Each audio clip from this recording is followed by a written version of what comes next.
Ade Londok kritis, jatuh dari tangga hingga alami pendarahan di otak. Ibunda menangis minta maaf. Kabar mengejutkan datang dari Ade Londok yang disebut jatuh sakit dan kondisinya kritis. Ade Londok bahkan harus terbaring lemah di ranjang rumah sakit.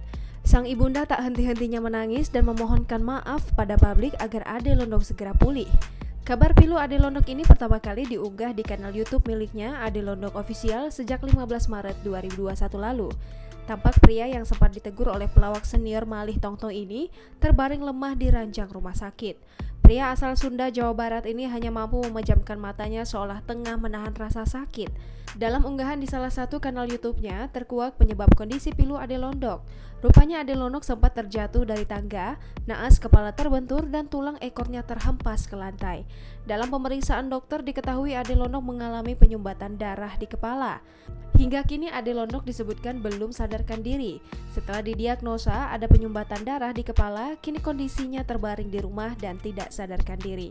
Jika tersadar pun lupa akan semuanya.